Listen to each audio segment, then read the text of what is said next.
and actually change that. So you might again get the notification that things are being recorded. I just want to make sure that it's actually saving to my account versus Tom's, since we shared it for the last meeting. All right, so hi Todd, thank you for joining us today. Appreciate it. So Todd's going to be here in lieu of Tiffany at Isanti. And I'm not seeing a Jamie yet. He's here. Oh, there you are. There you are. Hey, Angela.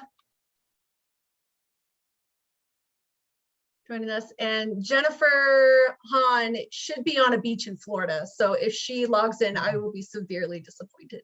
She is not allowed to attend this I will meeting. kick her off. So, exactly. So she jumps on, we all boo her. We boot her from the island to her island, wherever she is in Florida.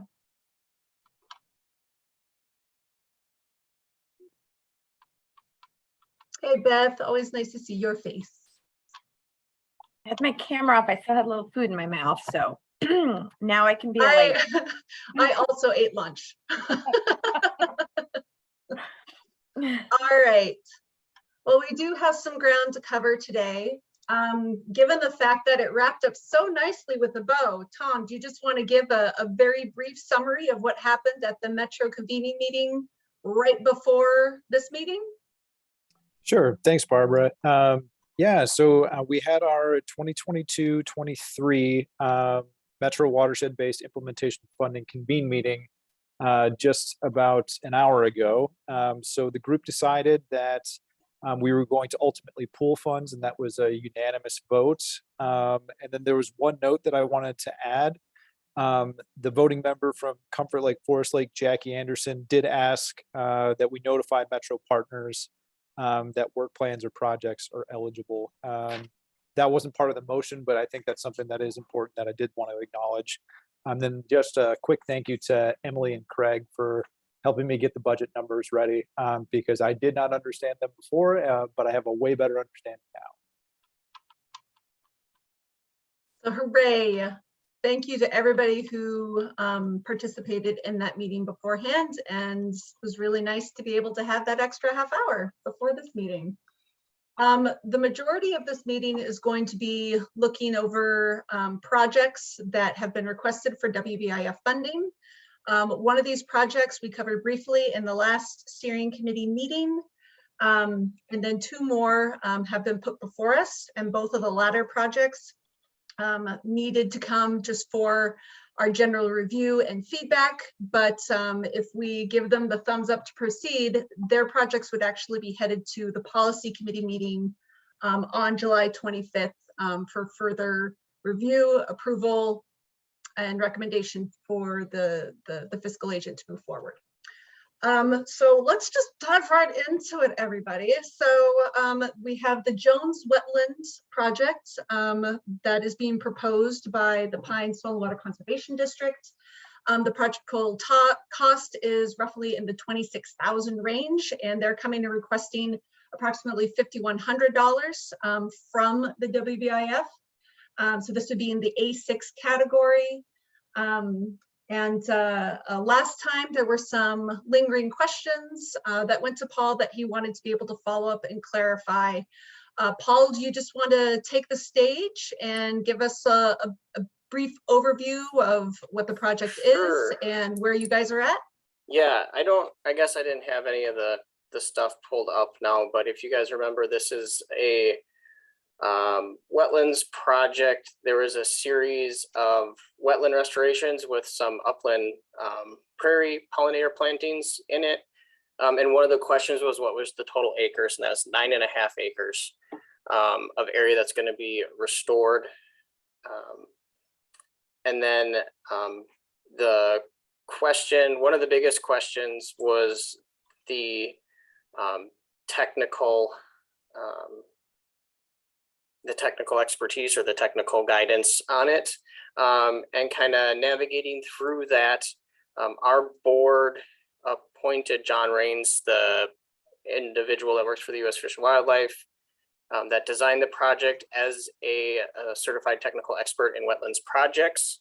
So he's able to sign off on it on our side, which essentially, if the project were to fail, would put that burden back on our district or the U.S. Fish and Wildlife to accommodate that. So there would be no burden on the partnership if the project were to fail for any reason. Are there additional questions or feedback that folks have regarding the Jones project before we hopefully take a vote? Go for it, Craig. The only question I have is the match. You have about $21,000 in match. Would that be U.S. Fish and Wildlife funds? Federal U.S. funds? Fish and Wildlife, the landowner is pitching in, and there's a nonprofit, but I cannot remember which one it is. None of it be state funds. Yeah. Thank you, No, Paul. none of them are state funds. No. Okay. Thank you. Jamie, Forgive me if this is in your application, but is the cost or the amount that you're requesting based on an estimate or an actual construction bid? Based off an estimate. It's to help compensate the part of the payment for the landowner, essentially Okay, providing more payment so he doesn't have to pay as much. sure. And you're comfortable that if costs come in high, you're going to be able to cover it? Yes, yeah. If it comes in high or something like that, we have it as a flat rate contract on our side, so there would be no additional charges on our end. All right, thank you. Mhm. and Michelle. I just wanted to say thank you on my end for the work that you did with your board to answer those questions regarding the technical assurances for the WBIF. And from Bowser standpoint, I'm comfortable with that as well as far as eligibility. So I know that was a fair amount of discussion that went down, and I just want to acknowledge that and say thank you for doing that work. Not a problem. Barbara, I don't know if we go formal like this, but I would like to recommend this project for funding. I'll vote yes on this one. All right, well, I have the form right here, and we're just gonna go down it and do roll call from the partners. Anoka Soil Water Conservation District. Jamie, are you their representative today? I don't think I saw Becky. Yeah, Becky's not present, so it's just going to be absent on that one. Okay, got it. All right, Browns Creek Watershed District. Yes. Mike, Cornelia Marine St. Croix Watershed District. Yes. Chisago County, Susanna.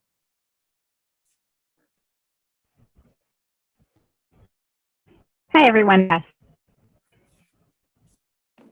I missed it, Susanna. In the chat.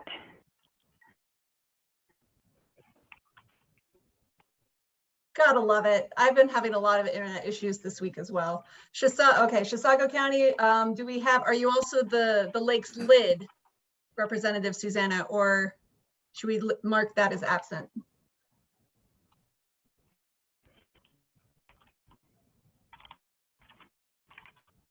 I can hear typing. All right, so Alyssa's absent. All right. Chisago Soil Water Conservation District. Yes. Nice work, Paul. Comfort Lake Forest Lake Watershed District. Yes. Isanti County. Is Derek on here? Do not see him. Isanti Soil Water Conservation District, Todd.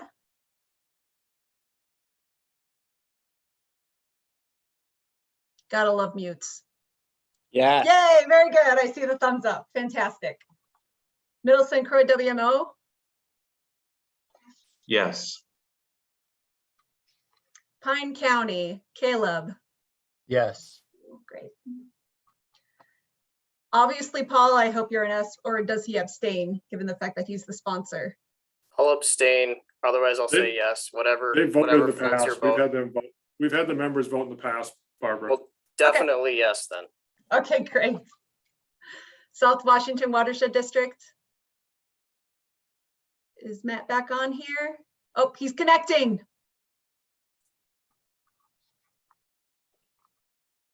All right, well, he's connecting Jamie, Sherburne, Sunrise River, Yes. WMO. Awesome. John, I saw your name on here, Valley Branch Watershed District. Yes. Jay Riggs, Washington Conservation District. Yes. And Tom, Washington County. Yes. All right, and Matt is still connecting to audio, but I believe that we have reached majority, so hooray. Fantastic. All right, and I just saw a note come in the chat from Karen. And so she's interested in a quick financial update to have kind of an understanding of what grant funding remains available when we're starting to look at these two larger requests in the upcoming Okay, projects. hold on, give me a minute. I've got to add this one. Thanks, Craig. This was 5,100, you said? This one's 5,100, yes. Just a second.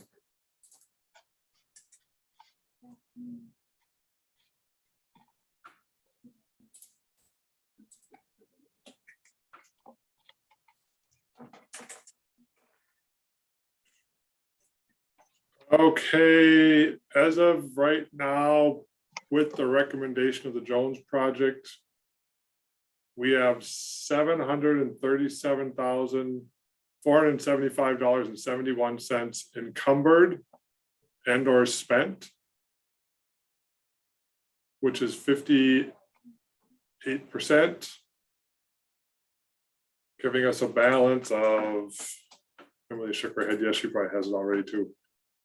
Balance of $527,055.29 unencumbered funds.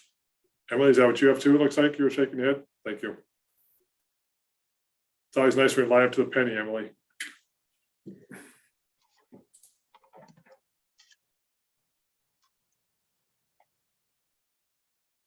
All right, so last month we ran out of time before we were able, oh, go for it, Craig. I just wanted, I haven't gotten clarification yet, and I tried reaching out to my county attorney today, but I want just something as we discuss. Per our joint powers agreement, it's a little gray because, and I went back and looked at the original board motions that each of our boards took back in February of 2021. Per our joint powers agreement, the governing boards would have to, it doesn't, it's my opinion, I want to get clarifications by my county attorney. If we recommend one or both these projects which require a large grant amendment request, they may need to go not only back to the policy committee, but we may need to go back to our local boards, because it says in our joint JPA, approval of the annual work plans, which this was the only work plan we approved for 2022. Back in 2021, we approved this as our work plan. It then says amendments to the provisions of the plan must also go back to our local, to the policy committee, which would recommend it back to our local boards. So I'm letting partners know, Comfort Lake and South Washington, that the process may have to go from here, if they're approved, to the policy committee for sure in July. Then for sure, it may have to go back to, it may have to go back to each of our local boards to approve that amended budget, because it's over the $50,000 threshold that our PC is approved. And then would go to the Chisago City Board as early as September. But we'll have to get clarification on that second step if we have to go back to each of our local boards to amend that budget because it's over $50,000. I hope that was somewhat clear. And Emily and I have had this discussion a bunch, so Emily, feel free to add to it. No, that either way, if we did one project or the other, not just both of them, we're going to need at least a work plan revision with our grant, no matter what, if this is fully funded. So, yeah. So that just kind of gives an update on the expected timeline that funds would finally fully become available for use by those entities. And that's at the earliest date. I think that would be best case scenario, would be September. Mid-September, my board could potentially approve things, but realistically, it could be pushed back even later. Just letting people know we have to get clarification on that joint powers agreement. Comfort Lake, Forest Lake looks like a February timeline for construction, but it looks like late summer on South Washington's. Is this even still in the running then for them, or are they still interested if that's the timeline? That's a good question, Karen. That's why I wanted to make sure we have that discussion before we get going down this rabbit hole. I was just also curious in the materials, and maybe it was there and I just couldn't find it fast, but I sort of expected to find nitty-gritty details in that overall request document. It would be nice to know right from the get-go on that form whether or not a project is included in the approved Lower St. Croix work plan, right, in that one main pager form, if that's something that's there and I just didn't find it, or if that could be added. Correct me if I'm wrong, I don't believe we have projects this specific listed in the comprehensive watershed management plan. We don't have essentially dots on a map. So I don't, Karen, I think it'd be very seldom we'd have a project that would be listed in the work plan of a specific project like either one of these. Okay, well, that kind of tells us more about what the timing would be like for any of these that are this big, right? Thank you. Matt, did you want to go ahead and comment on the question that Karen had regarding feasibility and timing? Yeah, feasibility is, they're finishing up the plans right now. And we're hoping that we can get in there this fall and do tree work and avoid the bats and be ready for spring construction. Because we have to work around ski season at Afton Alps a little bit. Although the majority of this work is in the park, state park, and we're in the archaeological phase right now.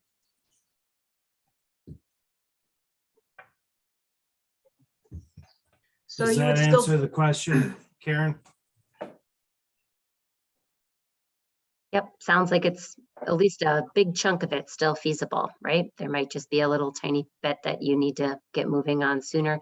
Do you need to know whether or not it's approved in order to be able to move forward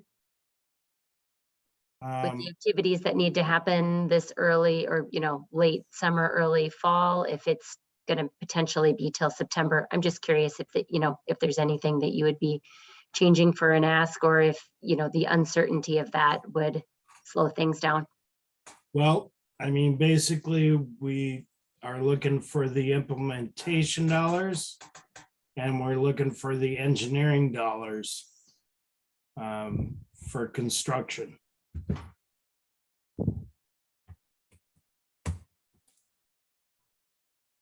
And it's all in the budget.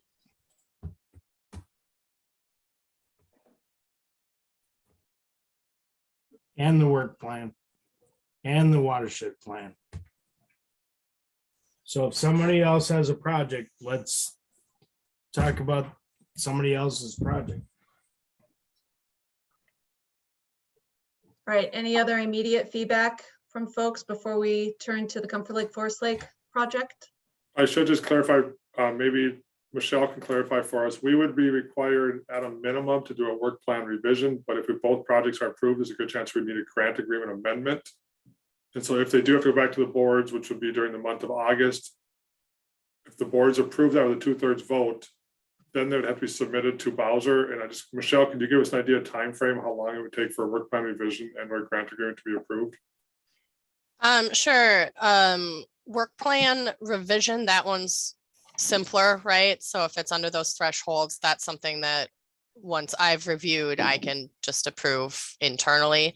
But as soon as it goes to, if you have to do an amendment, if it goes above that threshold, then it's a little bit longer of a process to actually make it happen. So I just did my first work plan amendment recently, and we need on our end, from getting a signed copy from the grantee, we need at least a 15-day turnaround on our end to get it executed on this side. And prior to that, there's the, the approval and generating the documents and that kind of thing. So I would say you're looking at about from start to end, maybe about a month turnaround on it. But if we know the direction that it's going, that's something, I can get started on some of those pieces on my end concurrently too. So where does that go, Michelle? Where does which thing go? So Just- you said it'd take a month to get approval. Who approves it? Right. So sort of the pieces on so if it's a work plan revision, if you're falling below that, 50, what is it, 200,000 or threshold in this case, so you're moving money and it's less than 200,000 and you're not like changing anything really substantial in the work plan, that's something that I can just approve myself. So that request comes to me as the BC, and then I can review it and open up the work plan and it gets revised in eLink. So that's grant related, irrespective of anything else that needs to happen for your JPA and those pieces. So that is a pretty quick turnaround. Where it becomes a little longer time frame is when you have to actually do a grant agreement amendment. And in that case, there's a document that gets generated in eLink, and then it needs to get sent out to, it would go to Chisago's board for signature. And then it would come, or Craig, I think you have approval on it would go to Chisago as the grantee and fiscal agent to get approval. Then there would have to get resubmitted. And then that needs to get signed by Marcy, by the central regional person. And then it goes through our grants people. And then, so there's just a set of steps that have to happen that are sort of structural in there that adds extra days, irrespective of the actual approval of the amendment. And Craig, I'm sorry I was a little late, but why do we need the amendment? So in February of 2021, each of us went to our boards to approve the annual plan of work and budget. And we just did that again in May and June of this year for our next go around of annual plan and budget, or not budget, annual plan. And the annual plan they approved included the 10 activities, which we're talking about, along with a budget. And so we would need clarification from our legal counsel, and Emily and I have had this discussion. Because it's a work plan, I don't know if that's the right thing, because it's a grant agreement amendment, and it says in the joint powers agreement that any amendments or provisions to the plan, the governing boards have to act on. It says it right in the joint powers agreement on page 7. Okay. So that would be a recommendation by the policy committee, then would go back to the governing boards to actually approve that grant, that approval of that work plan amendment. Question, if we don't have enough to fund both of these projects fully for what's available, for what the asks are anyway. So I'm just curious, 2 things. One, could these projects move forward by Comfort Lake and South Washington if they both got $199,000? And what does that change to the process from what I just heard Michelle say, if the asks really are $199,000, so they're below that $200,000 timing threshold? Is anything, it sounds like she has staff approval, it goes faster through Bowser. Does it make any difference on our side? No, it's cumulative for the whole grant, how much we move. So those together would be 398,000. Okay, it's not just per item. Okay. And then I would just like to clarify, so my math is correct. We have, in round numbers, we have $650,000 in requests for these 2 projects, and we have $500,000-ish remaining in the budget for this year, for this biennium. Is that correct? We have 527,000 of unencumbered funds as of today. Well, that's including the Jones project we just approved. So technically it's not encumbered, but it's recommended to be encumbered. Yes, that is correct. Okay, thank you. And Craig, can you clarify just which budget categories you're saying unencumbered come from?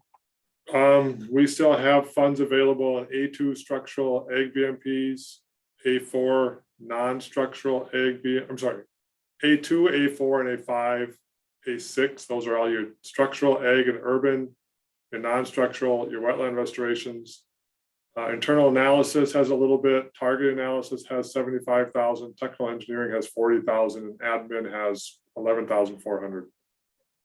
Thank you. Okay, yeah, and I think that's maybe, thanks for that question. I didn't realize we were looking at all programs across the Lower St. Croix budget, because I think we still have a shot at approving some non-structural street sweeping and completing analysis within this plan cycle, which is that goes until 2023, correct? That is correct. Mike, one recommendation, and I reviewed this with Emily earlier today. So for those of you that don't know, we did receive the draft tree canopy study, and it's currently being reviewed internally by the A8 subcommittee. We've lost, in my opinion, this street sweeping season. So we would start then 2023 with the street sweeping. My suggestion would be to not encumber any of our FY21 WBIF grant funds for non-structural street sweeping projects. And the reason I say that is this grant is set to expire the end of 2023. Possibly get 1 year extension of it. We're still sitting there with a third year hanging out there. It'd be much cleaner if the group, now that we know the Metro has agreed to send the fundings jointly, be much cleaner if the group allocated activity for non-structural BMPs in the FY23 grant, and we started out next year with that one. Yeah, I agree with that. I think the one with one exception, which is that I think we certainly have the opportunity to complete the enhanced street sweeping prioritization studies, and so I'd hate to push those funds into the two projects and then have to spend those out of the next biennium, which my sense is going to be tight for all of the priorities that we have. And I would agree, Mike, that would come out of activity 8, the target analysis budget, so not out of the activity 4 non-structural budget. That's where we have that one listed in the work plan. I also think as EOR is wrapping up the sub-catchment inventory work they're doing for Sunrise and Rock Lake or Rock Creek, that will also generate work in that sub-catchment or that in target analysis activity. So I'd be reluctant to spend any of the balance of that $75,000 that we have in the target analysis budget. I think we should keep that there for the study work that's going to get done over the winter time, getting us prepared for the FY23 budget. Excellent. Thank you for that clarification.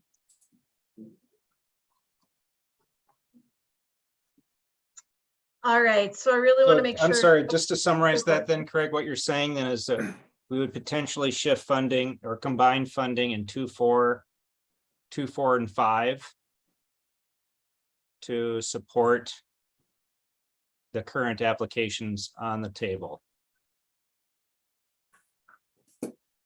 Can I share my screen a second, Barbara? I will give you the permissions. Go to it, good sir. Yeah, it's been a while since I've shared a screen. How do I do this again? You press a button, Craig. There Thanks, we Barbara. go. You're the best. The green button that says share screen. Boom. So currently, Jake, can you guys see my screen? Yep, go for it. A1 budget, all encumbered, that's Jennifer. The A2 budget, we still do have some funding there left over, about 54,000. The A3 that's spent, that's Barbara. The non-structural, we do have at least $100,000 there. That's the street sweeping we just talked about. And then the urban structural, we've only encumbered 10,000, so it's 190. I think realistically, there's, that's a $250,000 roughly right here with these two. Add in this one, we're at 350. And then the miscellaneous items that come in down here, we have a few here and there. The biggest thing I would say is we have 527 left, but we'd want to keep out this remaining target analysis. We're really down to about $450,000, and that would clean up everything we have left.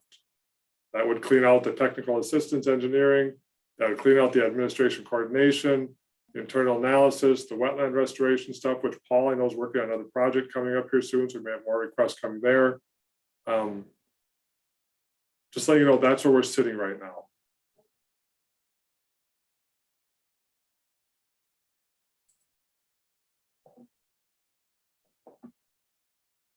Additional feedback or thoughts before we move forward with Yeah. reviewing? Go for it, Paul. Yeah, just real quick, Craig mentioned, we have a project that kind of the information, the data came in quicker than we expected, and we worked, my technician Zach worked on getting all of the application information ready.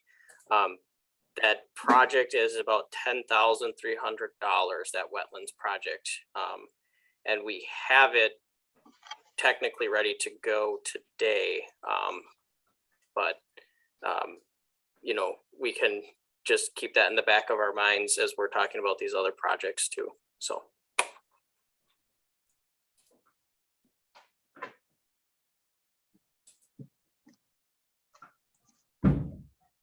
Craig, this is Matt.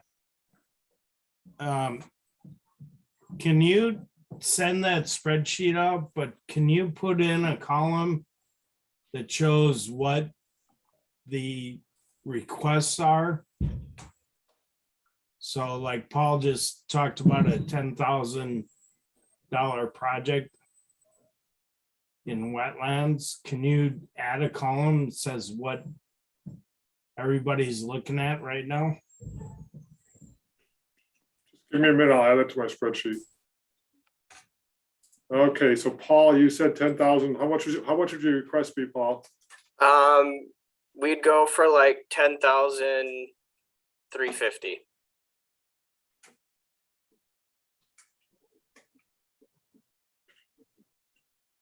Emily, what is your request? So there's a wetland project, Emily? It is, right? Yes, What was your request? 300,449.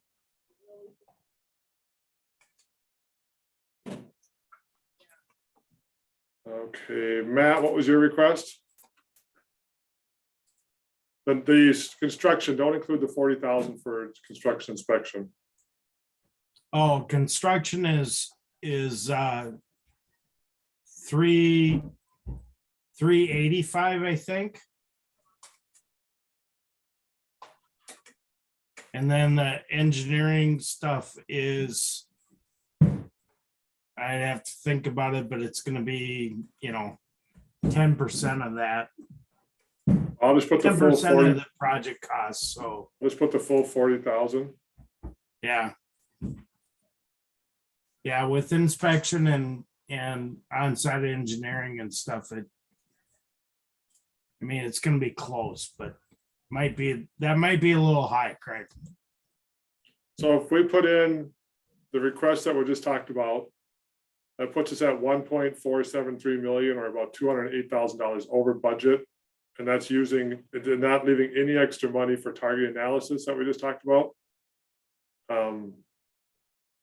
It's taking all the money we have from all of our pots and put it about $208,000 over budget.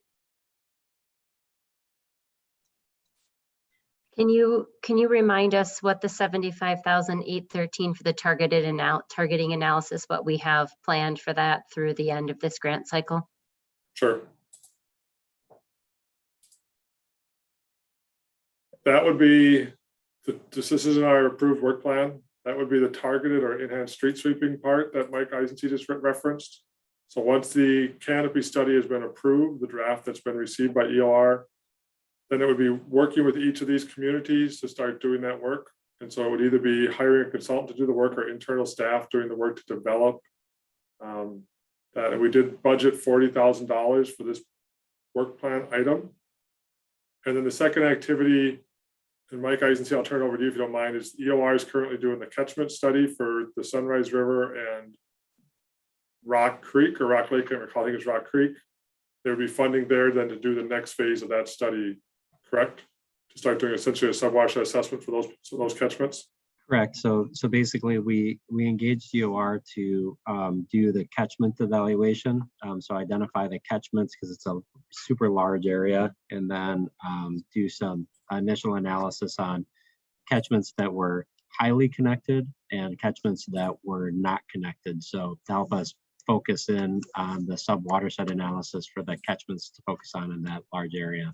So the next step in that phase then would be to actually start working on the sub-watershed analysis based on a sub-catchment by sub-catchment basis.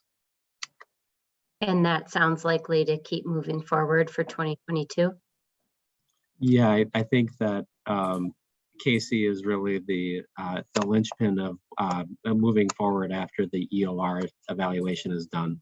But I believe it's, Craig, you can correct me if I'm wrong, but I believe it's in our work plan for 2023 to start working on Sunrise.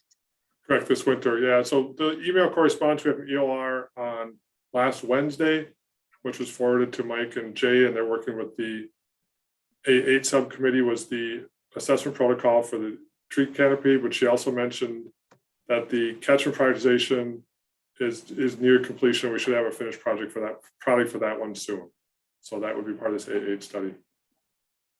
So I think in summary, what I heard earlier is that essentially we have $450,000 available to allocate to projects without compromising the work that we're moving forward on as far as that prioritization and analysis. And call it 440 if we're looking at what that other wetland project. Is that right? That was like a $10,000 project, also small northern Yes. project. So really about 442 that would still be available. And do you have any heartburn, Craig, about spending down that 442 today?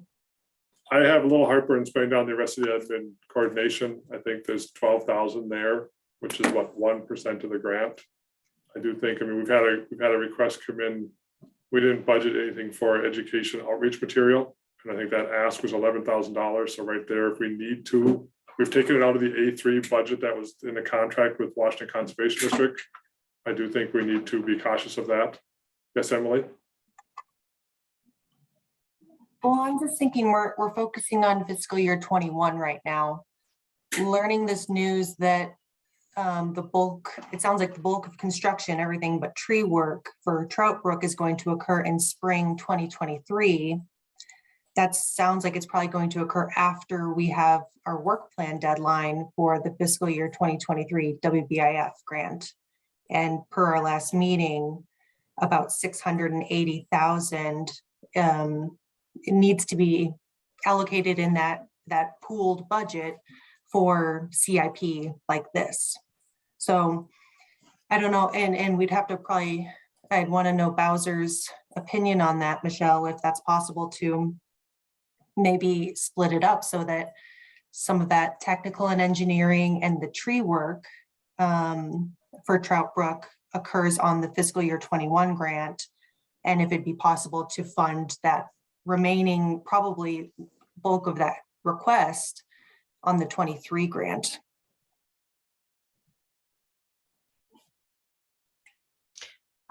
So short answer would be yes, in the sense that we can link grants, right? So we can, this is something that we've been looking at with the non-structural practices. We're doing yearly payments and they go outside the date of one grant to the next. So we can link the grants and have funding from two different fiscal year grants go to the same grant. We just want to make sure that everything is kind of lined up, you know, all the T's are crossed and the I's dotted to as far as from the grant standpoint. Yeah, and I just want to note that my hesitation of like pushing a large amount of funding into the next work plan is that we now have our agronomist in place, and I can tell you locally she's already generating a lot of awesome projects, and so I think that as much as we can wrap up funding for these large CIPs with this remaining budget just gives us the ability to have more funding available to implement what I am foreseeing are going to be some really excellent projects on a smaller scale, but with tremendous load reductions. Yeah, I just want to add them. My preference would be to encumber, as much of the current funding allocation as we can, so we're not scrambling at the end. I suspect we could make adjustments in 23 if we need to, but I think we could allocate the majority of those funds. I do think we need to reserve some of the admin funds like Craig was saying. And maybe we don't allocate 100% of the dollars that we have available in all those categories, but I do support moving forward with making the work plan changes that we would need to be able to reallocate a lot of those dollars. Yeah, Emily. I just wanted to note too that part of the encumbered funds that we're looking at on fiscal year 21, 100,000 of that is earmarked, set aside, encumbered for these non-structural ag practices for Jen to be working on. So that is already set aside in this current grant. Just a quick note. Yeah, Craig. That's a good segue, Emily. I appreciate that. We as a group, also the Soil and Water Conservation Districts, did apply for $200,000 of soil health grant, a clean water fund grant through Bowser. We worked very closely with Tom Guile at Bowser to submit that application because it is groundwater focused. So not the entire watershed would be priority one, but it is groundwater focused.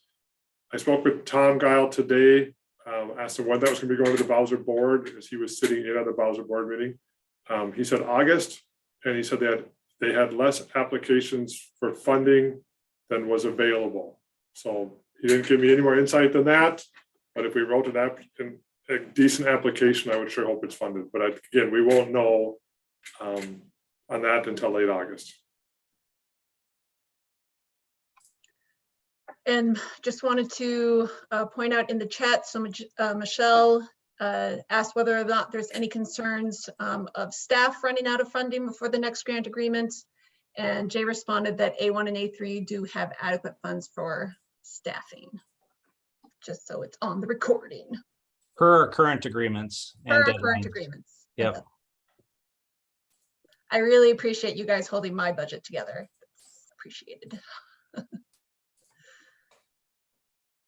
All right. I'd really love to move forward with some of these project requests, especially the Comfort Lake Forest Lake one, since we ran out of time on the last one. So looking at the Sunrise River Tax Forfeit Project, sponsoring partners, Comfort Lake Forest Lake Watershed District. So total project cost is $1.14 million. And as Emily mentioned earlier, they're coming with a request of $300,449. Again, just because this exceeds that $50,000 threshold, this is a project that will need to go to the policy committee for review and approval before it moves forward to the fiscal agent. Potential pollution reductions, so looking at both the Sunrise River and Comfort Lake. So phosphorus reduction of 81 pounds per year from the Sunrise River, 60 pounds per year from Comfort Lake. And sediment reductions of 58,000 pounds per year from the Sunrise River and 18,000 pounds per year from Comfort Lake. So Emily or Mike, if you guys want to go ahead and provide a little bit more of an overview, and we'll open it up for questions and discussion. Thanks for that introduction, Barbara. So I wanted to clarify too, I'd received a couple of questions come in from Craig and Michelle. So that difference between 81 pounds per year at Sunrise River and 60 pounds per year at Comfort Lake. The watershed is that we have our project. It's immediately adjacent to the Sunrise River. From there, the Sunrise River flows north through a wetland complex that we call Shallow Pond. And then after that wetland complex, it enters Comfort Lake, goes through Comfort Lake and onto the St. Croix River. And so that Shallow Pond wetland complex results in additional phosphorus sediment reductions through settling. It's a phosphorus sink. And so that's why you're seeing those two different numbers. We're not estimating 81 pounds at Comfort Lake, but really just sharing the thing, the piece about Comfort Lake is kind of just a multiple benefits. I think the focus as far as the Lower St. Croix is concerned is Sunrise River is on that table of priority streams. And then it has also that dual benefit of it is on that wetland restorations priority map as well, which is the top thing for this wetland restoration category. Mike, I'm not sure if you wanted to add anything else. Being very involved in the project. No, nothing other than, again, just highlighting that we've been monitoring the inlet and outlet of this shallow pond and just understanding this whole system of the Sunrise River to assess the value of doing these kind of projects overall. We're clearly seeing the results downstream, but we're trying to take them into account as we now have Comfort Lake at kind of the water quality goals that the district and the state was looking for. But it's just an important component to understand that edge of project is different than the downstream water body that you may be trying to target. So just acknowledging that differential.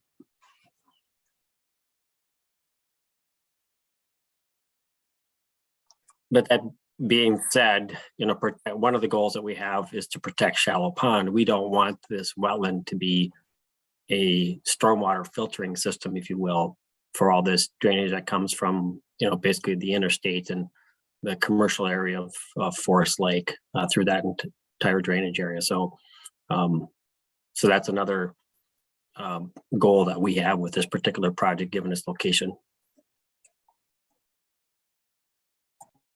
Love to open it up for questions, discussion about the project itself. Yeah, I have just a couple of questions. It wasn't clear to me, is this wetland restoration on this tax forfeit property, is this a wetland creation or is it restoration of existing, or is it a little bit of both? Almost the entire parcel that the district owns, or the two parcels, is wetland. There's very, very little upland component of it. So, but it's been dominated by reed canary over the years, and had drier years was historically farmed, even, just for fodder.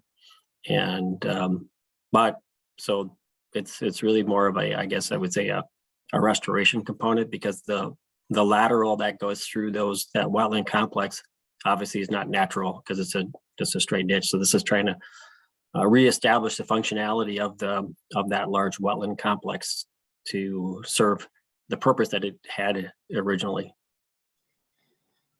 And then the pollutant load reduction calculations, is that calculated based on basically flows that are being diverted into the wetland and treatment for the wetland and then on the way out, or is it based on soil samples and phosphorus released from the wetland, or is it a combination of the two?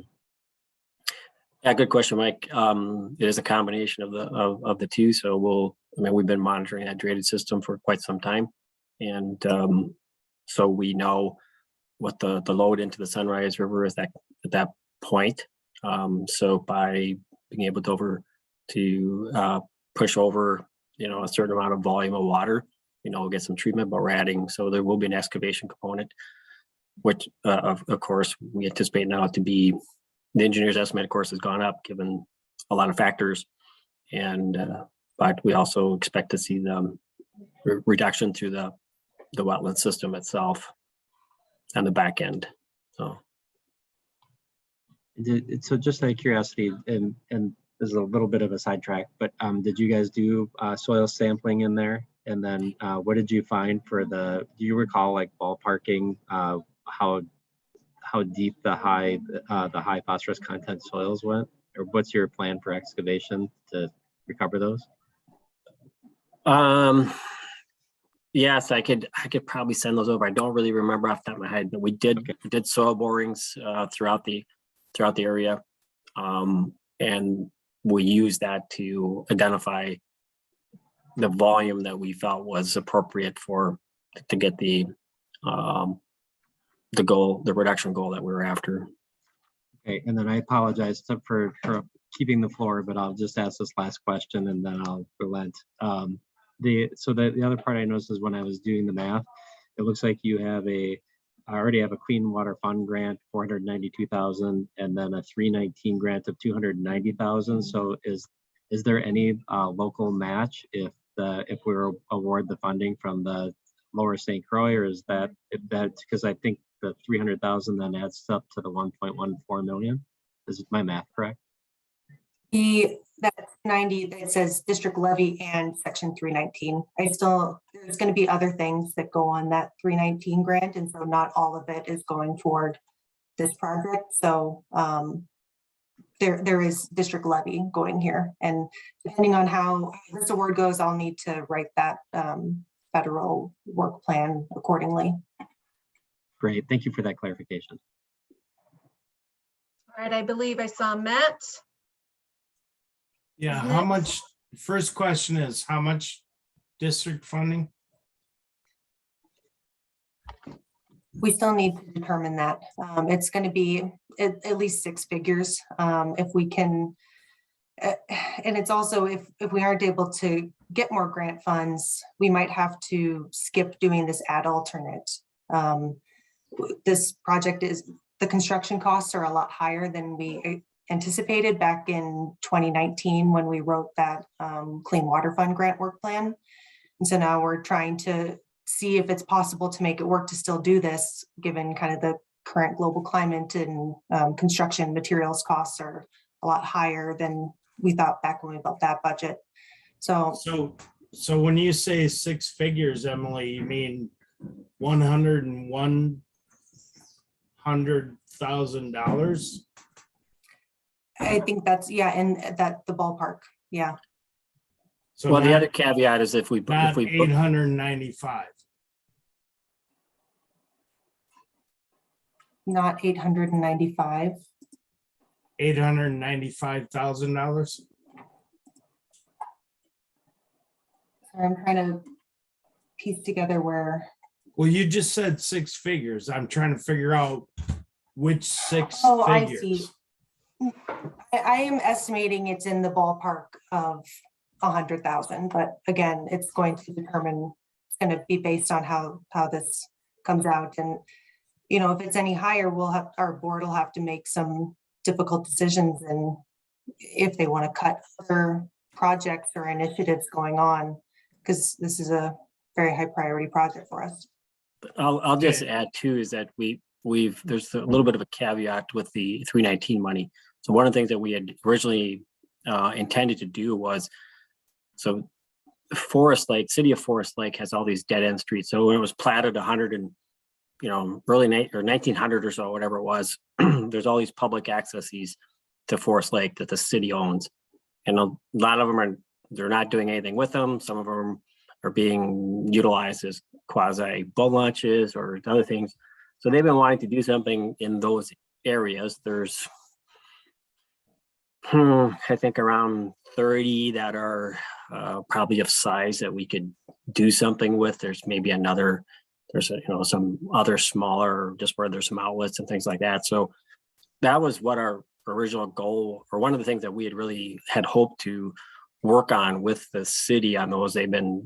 It's literally been on our list of things to do since I started with the district in 2014. I can remember it's one of the first things I did was go around and with them at their request to look at these, and it just hasn't really launched.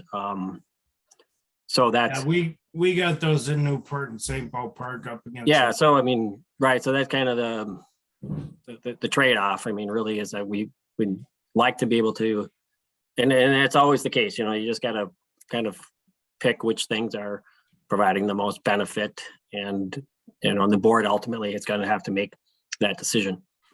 So. Yeah, and so my second question is, and Mike, I see you'll have to help me out here a little bit, but so what happens with the wetland in high water conditions? Is it an export or an import or what? What mean nu- happens under those conditions? from a nutrient standpoint? Yep. Yeah, I mean, we would anticipate that it would not be exporting given the material that we're the location that we're removing it, and then the amount of filtering that will occur on the on the sort of back end, if you on the because that largely, well, that secondary parcel will not be touched, so we'll be able to drain through all that, anticipating to recover or capture the majority of the nutrients in the early part. And of course, there's a diminishing amount of reduction that's needed and will occur through the system as it makes its way back out the system and into the sunrise.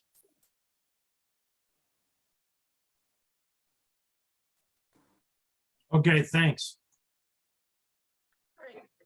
So Karen, you had your camera on. Did that mean you have a question? Before I defer to Craig. Yeah, I had a question of whether or not, being that you are looking at doing some wetland restoration out there, of whether or not you've looked into any wetland banking credits to help long-term recuperate some of the costs locally. Yeah, thanks, Karen. Well, we did, and that was originally how we had hoped to do this project with Bowser. We had them out there. We did, we paid EOR to complete the wetland survey component of it and submitted it. And the amount of restoration for wetland restoration per the information, per the direction or the guidance, I guess, that we got for what the wetland bank component would be for Bowser, was going to cost more than what the wetland bank was. And of course, we can't get wetland bank dollars for doing a project with Clean Water Fund. So that's kind of why we ultimately then turned to this approach.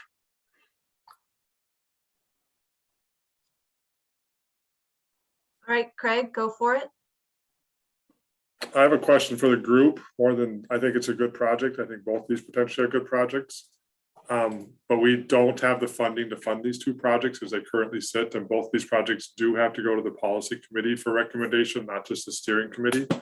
Currently, we're sitting at about, if I looked at the two proposals, we have 300,000 and change from Comfort Lake request. We have $350,000 on Matt's South Washington Water District request. We're sitting at about, if we agreed on not spending down the A8 or A10 budget items, and also allocating 10,100 for the Pine SWC project coming in the future, we have a balance, which I think Karen's quick math was really good, of 436,000 some odd change. These two requests are 650,000, which puts us $213,500 over budget. So is the group, I guess the first question would be, is the group okay with doing a budget modification to spend down the budget outside of activities A8 and A10? And if that's yes, then I have my next question. So does anyone object to doing a work plan amendment to move all the funding for doing these potentially two projects outside of the A8 and A10 budgets and leaving the 10,000 for Pine SWC project?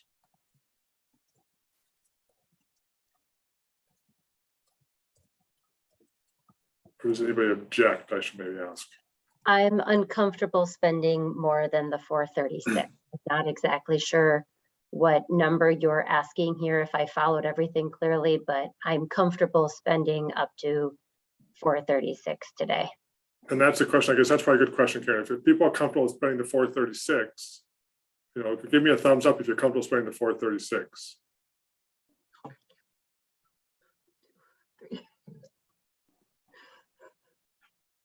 So then my next question to the group is, I guess it maybe goes back to Mike, Emily, and Matt. Our next policy committee meeting is July 25th. Our next steering committee meeting is the 27th. Is there any chance we can move that steering committee meeting up to the 20th? You guys can both go back to your boards, look at your paperwork.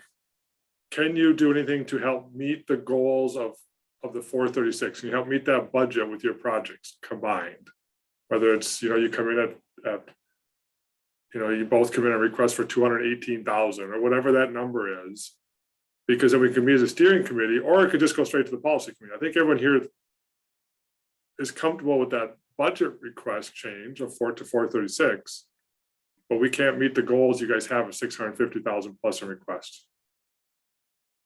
And so you know, if we want to come back to the steering committee, we could meet on the 20th if that would work. But I think the two of your organizations are going to have to figure out, unless we want to put it to a vote today and one gets funded and one doesn't. And that's the only other option. Well, I guess for me, I'll just say that adaptive management is exactly the core of our organization. For some of you folks that have been around a little longer, it would fall under the flexible as Gumby, damn it. So, I mean, it's just going to help, you know, and this is really, I think, the thing that, you know, just this kind of partnership and these opportunities are really calling for us, just to figure out a way. I mean, we could certainly go back to the board and express the support for this kind of arrangement. Seems reasonable.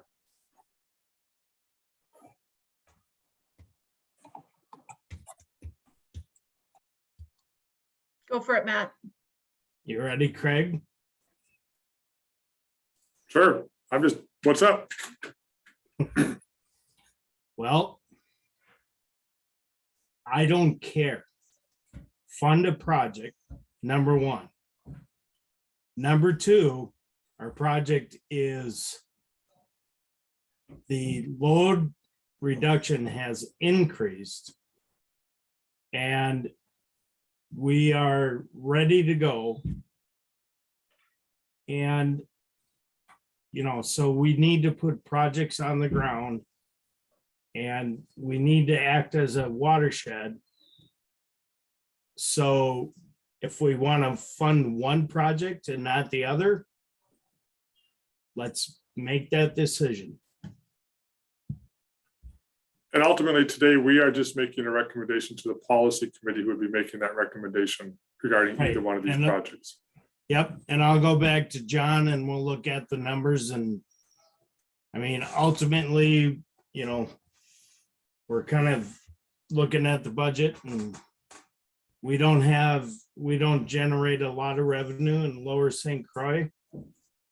So this money really helps put projects on the ground, which it's supposed to do. Go for it, Karen. I'd like to make a motion today that the recommendation from the steering committee be that we fund not to exceed 200,000 for Comfort Lake Forest Lakes proposed project and not to exceed 235 for South Washington Watershed District's project. So if they're able to go back to their boards and if that ends up working out with their boards and they're willing to accept that they don't need to come back to the steering committee. However, if it ends up not working for either one of them, that then they have that option to come back and we can see what those recommendations are And or review it. And Karen, I'll second that motion. And I just want to clarify, John and I will get together and figure out what the numbers are. We don't have to go to our board. Okay. Can I offer this, if we're doing this a friendly amendment, that I want to make sure Emily and I sit down and review the budget to make sure that 236 number is correct. That's pending Emily and I to sit down and review that one final time. And you mean 436, correct? I'm sorry, yes, 436, 468, 69. I want to make sure that that Well, I budget number is gave correct. you 1,000 and some change leeway. Mine totaled 435 is on my motion. So Thank you. But yes, I I would, accept your friendly amendment, you. although that, you know, I'd prefer you certainly let Comfort Lake and South Washington know sooner than later if that's significantly erroneous. Emily, I'll work on it either today or tomorrow. All right. We talk a lot. Mike, did you want to pipe in and say something before we move forward on that motion? Yeah, so as a discussion, so I guess my my sense is that I think that it would be, my opinion would be to allocate 300,000 to the South Washington Watershed District and the 136 to the Comfort Lake Forest Lake Watershed District. And the primary reason why is that the South Washington Watershed District project provides 177 pounds per year load reduction that's directly to the St. Croix. And the Comfort Lake Forest Lake Watershed District provides 81 pounds per year that's to the a reach of the Sunrise that's impaired in going to Comfort Lake Forest Lake Watershed District, but it's still a long journey to the St. Croix River. It's at the headwaters of that stretch. And so I guess my sense is that if we're talking about the priority of the Lower St. Croix is when we're looking at projects and collectively is to, reduce the load to the St. Croix as much as possible. That for me, the South Washington Watershed District has better bang for the buck and should be recognized for that in the funding allocation.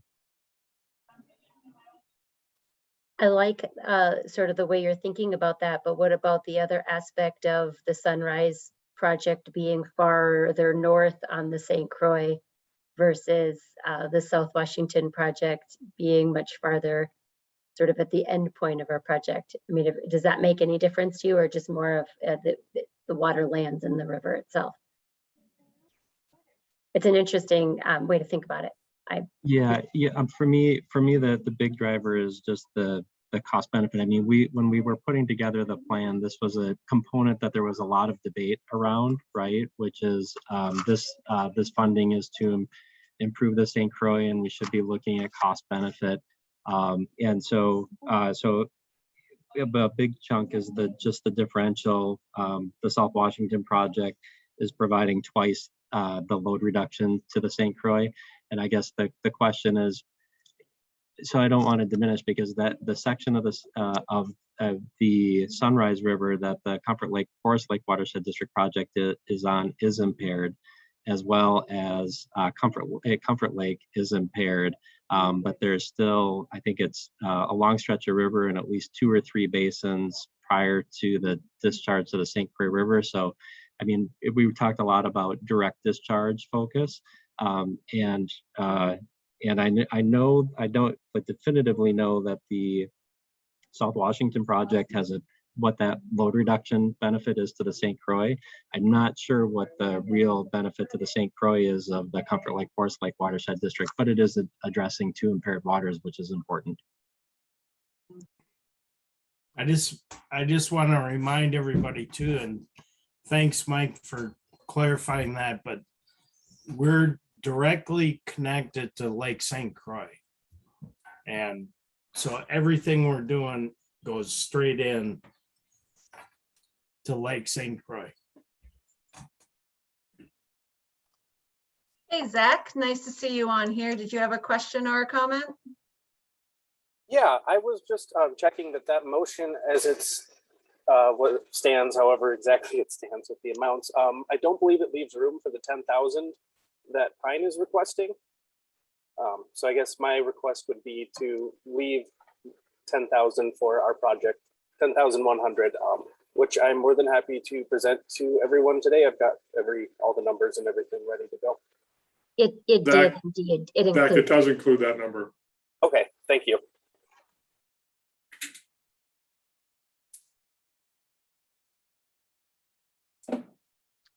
All right, so where we stand is that we have a motion that was seconded for recommending funding of up to 200,000 Comfort Lake Forest Lake Watershed District project, as well as up to 235 or 36.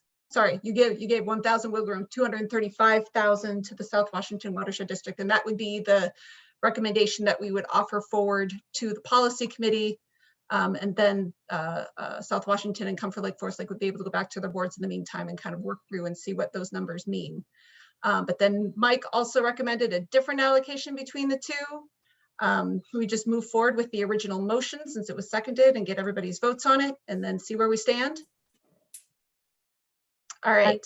I'm sorry, I wouldn't mind hearing if others had a direction one way or the other. I'm not so clearly in one, I heard that Matt Moore seconded it, and, I saw that Mike Kinney supported it. So just want to know, is anyone else feel strongly about the number allocation? Because I'm just proposing one option. If we have a few minutes here, I wouldn't mind just hearing what others thought. All right, so I saw John's hand go up first. So John Hanson, nice to see you, John. Oh, still muted, good sir. I'm not used to Zoom, I'm used to Teams.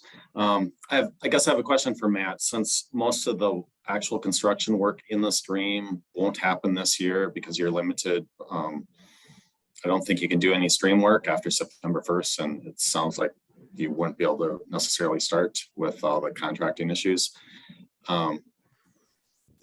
Would you be eligible to receive funds through a future work plan grant to, if this motion were to go through with the 236, but you really need or 230, whatever Karen's motion was, would you be eligible to get more funds in a future work plan?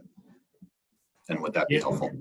Yeah, John, that's a good question, and I'll definitely be back here asking for more funds, because this project is, it's on state property. It's right on the St. Croix. We do the match for the entire watershed, and we fill the phosphorus load reduction for the entire watershed. So, it's a great project, and we're already, what, 2 phases into it or whatever. No, 1 phase into it. So, and we saved a bunch of money by salvaging a culvert off of a project that we had. So. Thanks, man. Yeah. And John, you know better than I. Contracting is going to take what? 3 months? I guess I don't know where you are in the process, but it's going to take you a while, and I think the DNR limits you, so you can't do any in-stream work after September 1st. Right. So you'll be April 1st of next year would be the earliest you'd be able to do the in-stream work. Yep. All right, so Jamie, saw your hand pop up next. Sure. 2 things. One, for Matt Moore, is the discussion about needing more funds for this project, and hearing now the timeline is a little longer. Is there the possibility of applying for competitive grants? And if so, is there a way this group can put its weight behind doing that to help it happen? So, Jamie, that's another good question. Is, yeah, we're looking for all the grants we can find, but Great River Greening and their Big Rivers project, they already have 325,000 or 3-something 25 plus towards construction of this project. And so we've already got that state money, and then, this state money, and then our money. So, we're scratching the bottom, because like I said, we pay for our projects through fees for the Lower St. Croix, and we don't generate a lot of revenue in Lower St. Croix. It's not a heavily populated place. Okay. The second thing I was thinking about was maybe for Mike or Emily, and this proposal of a reduced funding amount for that project, that wetland restoration, does that somehow kill the feasibility for that project? You just won't have enough.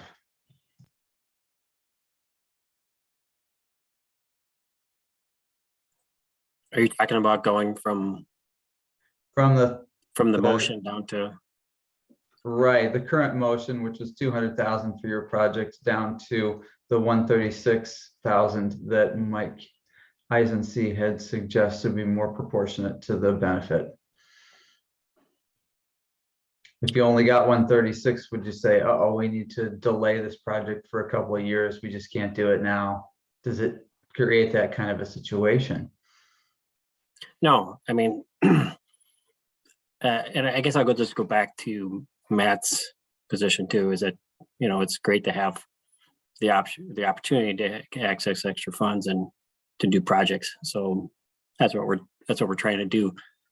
I guess the only thing for the group is I heard a very different criteria at the last meeting about how things were decided upon and prioritized. So this has been an ongoing, long-standing discussion I've had with some of you.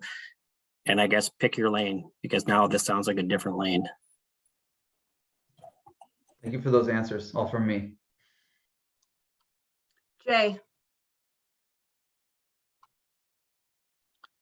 Thank you. I'm intrigued by both Karen's and Mike Eisensee's suggestions. I think these are both worthy projects. And since we don't have to rush our decision and we have time before the next policy committee, I think it would be interesting if we were to have, maybe a little bit more information about, what proportional costs were coming from local funding versus state funding and grants, and what the, cost benefit comparison would be between these two projects, with the assumption that we're going to fund both of these two projects and use our remaining funds for these two projects. So you can go back and have that conversation with your board and staff about, how we'd be able to move forward with, potentially reduced funding than what you have in your existing request. So my suggestion would be for us to gather a little bit more information before making this decision. So Jay, we do not have a can schedule. send that out. Yeah. So I don't think it would take much time, but I think it would be interesting to be able to just have that. It's already done. Yep. So just a reminder that we, as currently planned, will not be meeting again as a committee before the next policy committee meeting. We would need to meet before the next policy committee meeting. Okay. And so going with that suggestion of July 20th, which then half of us would be meeting on a boat later that evening. Or most of us, ideally. Yes. And Michelle. Just to be clear on that, Barbara, if we do July 20th, that's less than 1 week before the PC packets would go out anyway. So the PC packets will go out on the 18th. Yep. I'm just saying because we have a little bit of time here before the policy committee, we would be able to gather that information and review it. And, we could potentially address this in less than a half hour. Michelle. There's the unmute.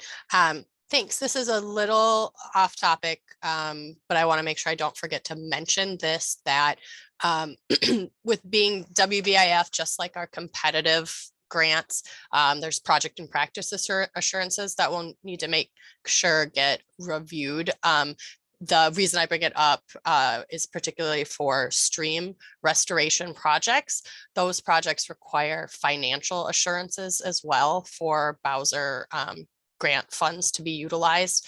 And so that will need to get reviewed and approved as a part of the project. And so I just want to make sure that that's, that's something that Matt, I can work with you and your folks on doing. And I think I mentioned it at an earlier meeting, but I just want to make sure that that stays in mind so we can make sure that gets sequenced correctly and that doesn't cause an issue or a holdup with any of the project work going forward. What are the assurances? Yep. So with stream restoration for the last, I think it started about 3 years ago. So there's always project and practice assurances for Clean Water Fund, which is like, okay, do you have your agreements in place? You know, is this going to be in the ground for its lifespan and maintained, that sort of thing? But the extra, It's a JASKI rule. yeah, but the extra piece that happened about 3 years ago is this: for stream restorations, we require financial assurances, which I believe it's roughly 20% of the project cost.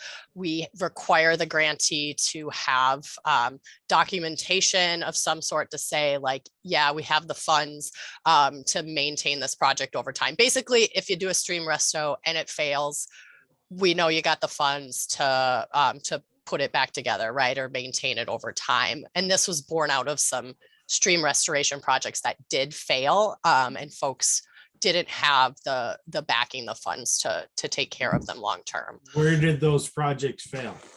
I'm not sure. So this is, Okay. yeah, but it's So we have taxing authority. Yeah.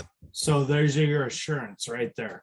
Right. And so I can work with you. There's been different, like, some boards have done a motion, some, like, we've received a letter stating, you know, we have our XYZ fund. And so that's something that I can work with you, Matt, to, it shouldn't be too wild, but it is something that we have to have documented as a part of the Okay, grant funds. when we issue bonds, we have taxing authority. That's our assurance. Awesome. And I'll follow up with you later on it. All right. That'll be fun. Looking forward to it. All right, everybody, we have 5 minutes remaining. Emily, go for it. Can I just make one request that we make a decision prior to that policy committee packet going out? I don't know if I'm comfortable with that decision occurring 2 days after that packet goes out, because either whatever happens, unless you don't fund either project, it's going to need a PC motion. So can we meet sooner than the 20th?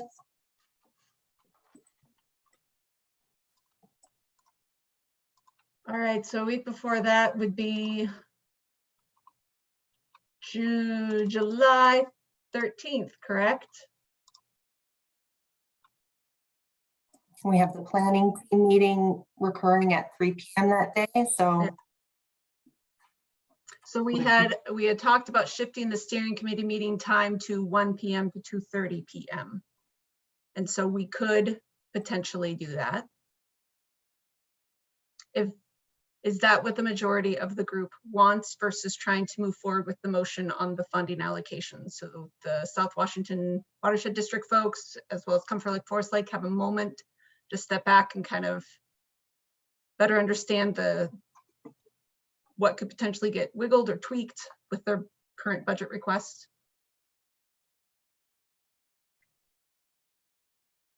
I'm not hearing any objections to June 13th. July. Thanks, Jamie. July 13th. I won't be able to attend. My family and I are going to be on vacation. So awesome. Also, I don't know if you're really following Robert's rules, but something needs to be done with the motion that was on the floor. Yep. I guess the other is. Yeah, I'm Just still make a just decision. waiting to kind of hear what people say, and we can move to table it if that's what people want to do. I'm sort of looking for some guidance from you and Matt on kind of what this does to your timing. How much assurance do you sort of need on this for a motion, or are you okay with tabling this, or would you prefer something? I don't know. They're both good projects. I'm hearing somewhere between 235 and 300 for South Washington and 136 and 200 for Comfort Lake, Forest Lake. I could kind of go either way on this. So I'm just sort of looking for some direction from both of you on what it does to your timing and how much assurance you need, or if this conversation was assurance enough to be able to keep moving in a forward direction on your projects. Karen, can't you just withdraw your motion? Absolutely could. Yes, versus tabling it, absolutely.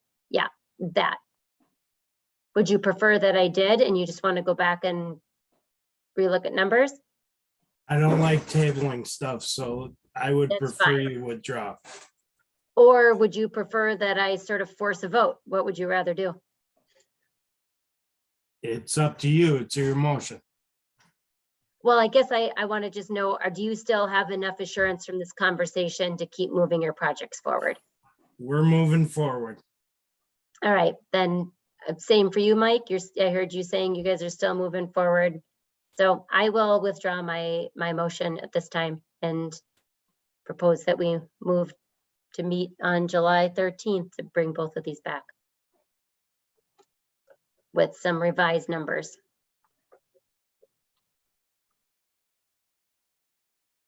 Yes, Craig.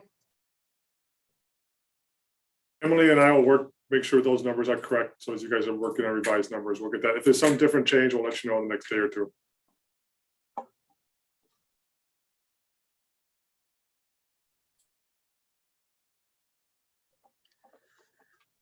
We are at 3:29, everybody. So in looking forward, planning our next meeting for July 13th. Paul, I'm assuming that you would like to be able to make sure that we're able to review your wetland project at that meeting as well? Yes, because we're hoping to get it done this season still. Okay. Yep, just make sure that you send the project application request form to me and I'll make sure that it gets out for everybody for review prior to that. All right. What time are we meeting on the 13th tentatively?